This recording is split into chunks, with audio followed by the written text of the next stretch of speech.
Hello everybody, I'm Raphael Perry and it's time for some more Fighting Fantasy Classics, returning to Bloodbones. Now, where we last left off, we'd been faced with this mathematical puzzle. And there's a sequence. Now, there's been a bit of discussion with some commenters, but I'd like to go through my thought process. You know, at the time it was 5:30 in the morning, I went away, had a little bit of a nap, came back about 6 in the morning and thought, so hang on. You know, 1 times 1 is 1, 3 times 3 is 9, 5 times 5 is 25, and then we get to 3 times 19 is 57. And I thought, okay, they're all odd numbers, so let's take the 1 that's at the beginning away, and we have 56. Which is a multiple of 8. 24 is a multiple of 8, and 8 is a multiple of 8. So we have 8, and then either 24 or 8 plus 16, right? So then I thought, if we take the 25, what's this? This is a 32 difference, and 32 is another multiple of 8. So I was thinking, you know, we got 1 8, 3 8s, 7 8s, or 8 8s. You know, it's like 7 8s is, 7 8s, yeah. 7 times 8 is 56. Is that right? 7 7s should be 49. 8 7s, 56. Yeah. So, so discussing with commenters, it was mentioned that, like, you know, 8 and 16, 32, 64, right? And it's literally doubling. So 1 plus 8 is 9. So the 1 is just shown here to show that we're taking away then. So we're adding 64 to this, which would leave us with 121. And ironically,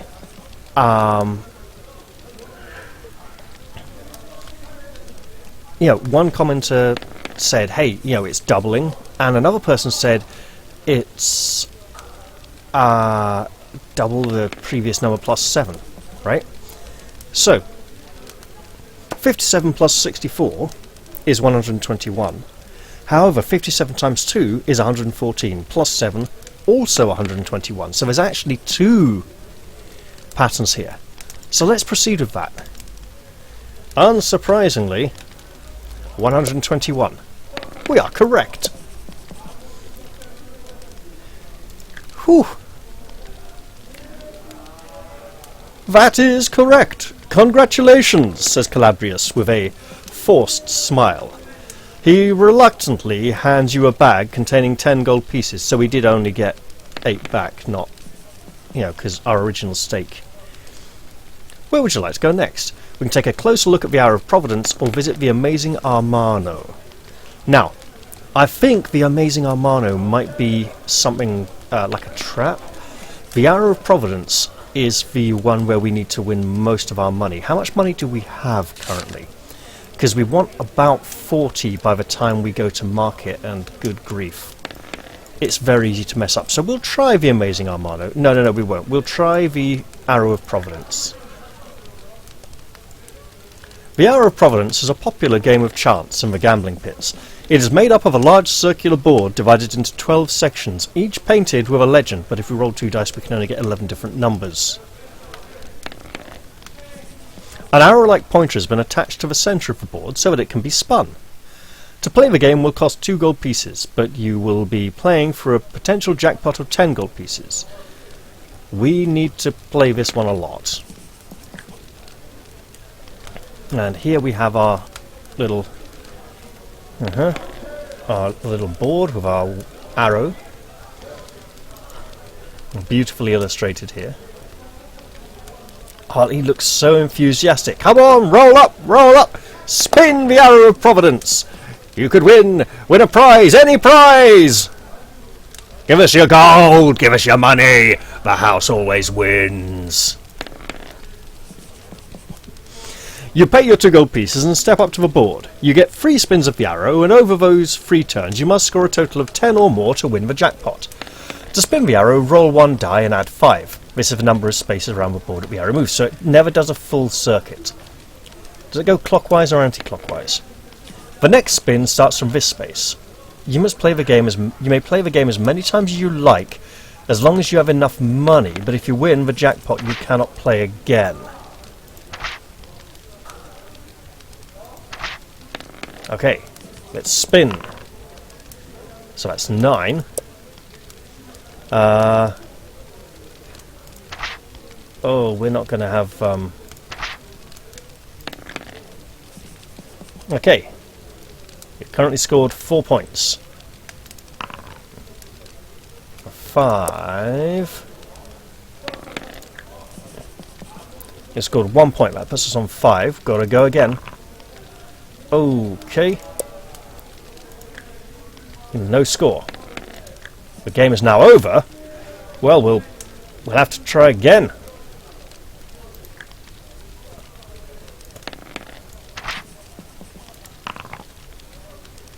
Okay, nice-ish.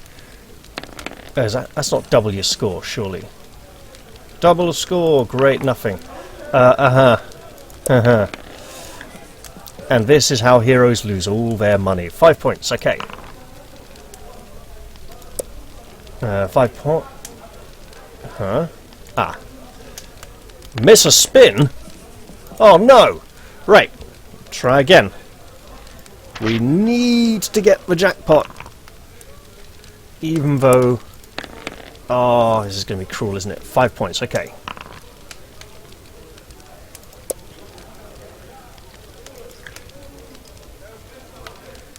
No score. Oh. Okay. Double score, 10 points. We've won! Haven't we? After 3 spins, you've managed to score 10 points. You have enough points, you can claim the jackpot. Absolutely. Although it cost us 6 gold to do it, so we didn't actually get that much. That should put us on, what, 31? 31. Well, hopefully that'll be good enough. Cackling with glee, you claim your 10 gold piece prize. You decide to move on. Gambling is a sport of luck, and everyone's luck runs out eventually. Absolutely. As you leave the game, you catch the whiff of an interesting conversation. You must test your luck to figure out whether you can clearly hear what is being said. Unfortunately, we have a luck of 12, so we are successful. However, there was... Yes, luck is now being correctly deducted. There was an incident when I was playing one of the previous game books where luck did not get deducted on testing luck, and that felt really odd. As you elbow your way through the bustling crowds, above the hubbub you hear a gruff voice say in a harsh whisper, "The Virago sails for Bone Island at midnight." Looking around, you see 2 knavish-looking characters part company and go their separate ways among the throng. You will not be able to follow them now. The Virago was the name of Cinnabar's ship, but what was that about an island? Bone Island. This careless talk could be an important clue. What will you do? To try a round of the Calabrius calculated... No. We will go through the Amazing Armano while we're here. Do we have a... We do not have a clue about Bone Island. Oh dear. Oh, wait. Knowledge is a separate tab? What? No, it's... Ah ha ha! It pulls up! That's funky. I'm used to Tin Man having it on the character sheet. You know, where there's plenty of space. Yes, the Amazing Armano. Beneath a brightly painted banner bearing his name sits the Amazing Armano. The man has the look of a Lendl-lander about him, with sallow skin and a long thin moustache. He is performing a trick with 3 playing cards and has attracted a small crowd of curious onlookers. 2 of the cards are black, while 1 is white, and the aim of the game seems to be to guess which of the cards is the white one when they have been shuffled and laid face down on the small table in front of him. I bet he palms it and they're all black. To play the game, you have to place a stake of 2 gold pieces to win a potential prize of 10 gold pieces, although at the moment, no one seems to be having much luck against Armano. We shall absolutely do this because we need all the money we have. You do not have to wait long for your turn and hand over 2 gold pieces. Eagle-eyed, you watch closely as the man shows you where the white card is, and then places all the cards face down on the table. He deftly switches their positions at an incredible speed, but you keep concentrating on the white card. When he finally stops, you point to the card you are sure is the white one. With a smile, Armano turns it over and reveals it to be black. You have a sneaking suspicion that the amazing Armano is conning you. We're going to absolutely call him out on this. "You accuse me of cheating?" exclaims Armano, incensed. "I've never been so insulted in all my days, just because my hand is faster than your eye." Angered by the trickster's words, you jump to your feet, and in doing so knock over the table. The 3 cards fall onto the floor. They are all black. Armano must have palmed the white. You were right all along. Cursing the man, you prepare to unsheath your sword, but stop, feeling a strong hand on your shoulder. The gruff voice of a troll growls in your ear. "I said no fighting!" Before you can stop them, the 2 trolls snatch your sword from you and between them deposit you weaponless, pride bruised, in the street outside. Without your sword, you will have to fight with your attack strength reduced by 3 points until you can get hold of another weapon. Disgruntled, you leave to search elsewhere. 2 hours pass. So if we'd gone for the amazing Armano first, we could have not gained all that money. We're going to have to go to market now. Choosing a location you haven't already visited, where would you like to go for now in your... Wait, oh good, this is a running total. I was like, wait, another 2 hours? We are doomed. I think it's an 8-hour or 10-hour limit before time runs out. We had better go to market. The port's sprawling markets lie within the merchant quarter, which runs from Farthing Lane to Moneylenders Street. You have 2 possible options. We can look for practical equipment, or for more exotic and expensive wares. We need a new weapon.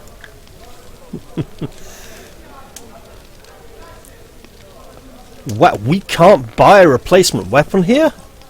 Wow! Scouring the various stalls, you soon find a number of items which might be of use to you in your quest. You may buy any of these things in your list as long as you have enough money. We'll get some rope.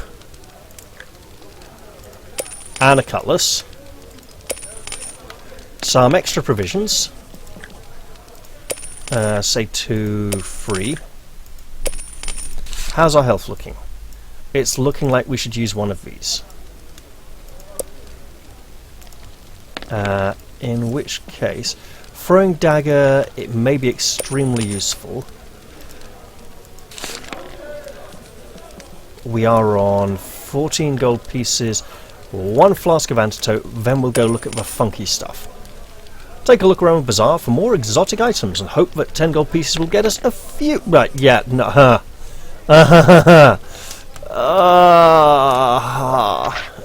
okay, well I know what we'll be getting then. Right. You're enticed towards a bazaar by its colourful stalls as well as the sounds and smells of far-off countries. You ignore the rolls of silk and the baskets of spices, but are attracted to a brightly decorated stall covered in a variety of unusual items. Talking with a vendor, you discover the man is a talismonger, a trader in artifacts that are allegedly magical. However, by the look of some of the objects, you do wonder if they really are charged with esoteric power. The magical items the talismonger has on offer are listed below with their prices. You may buy as many of them as you want as long as you have enough gold pieces. If we had not lost our sword, we would have 18 gold, which would allow us quite a few things. Right, we absolutely need the shark's teeth bracelet. I remember that. And now with our remaining 5 gold pieces,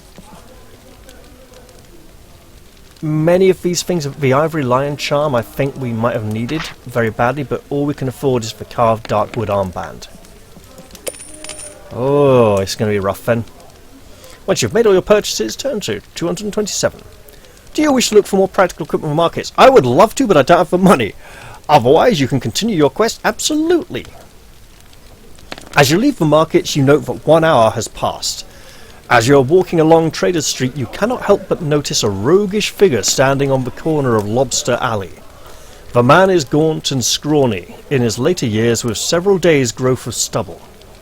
He also has an eye patch, a wooden stub for a leg beneath his right knee, and wears a long coat and tricorn hat. A monkey with its own tiny waistcoat is scampering around the man's shoulders.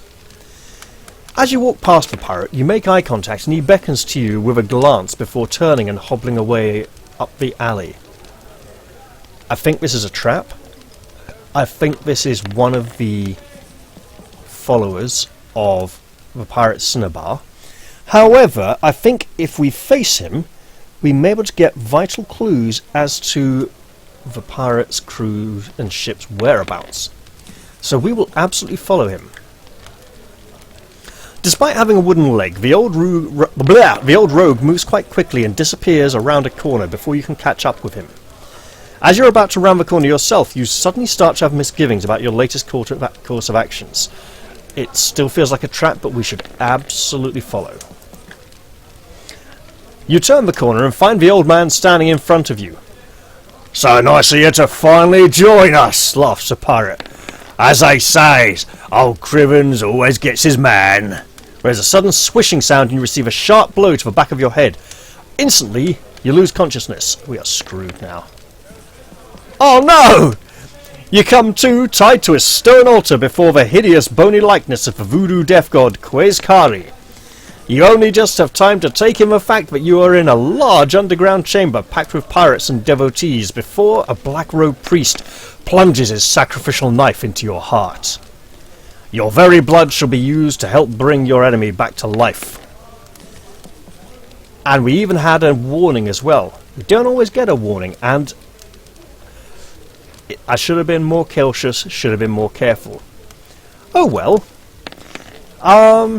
That was most unfortunate. Guys, let me know if you'd like me to continue, because I did have that saved bookmark near the beginning, so I can go back and keep the same skill, stamina and luck. However, you know what? I could play another fighting fantasy game book, but hey, how would you feel about some Lone Wolf or Way of the Tiger gameplay? Anyone remember those game book series from the past? I mean, goodness, I might even be persuaded to do some Golden Dragon game books, or even possibly I don't think I'll touch the Tunnels and Trolls solos, because they are they're not quite as engaged. They're a little more sort of held back, if you know what I mean. The descriptions are often a bit on the light side. But maybe even the Bloodsword series. Who knows? Well, let me know what you think. If you'd like me to go back to having, go back to the old bookmark and try again, or something else, or pick up one of the other books, let me know. But for now, unfortunately, we have perished. We will not be gaining revenge on Captain Cinnabar this time. That's a real shame, isn't it? I want to go again. I want to try again. Oh. Ooh. Although Lone Wolf or Way of the Tiger would be so much fun. Right, well, let me know what you guys think in the comment section down below. I hope you all enjoyed this video, even with that horrific auto kill. And I'll look forward to seeing you all in whatever I put up next. I'll say bye-bye for now, and cheerio!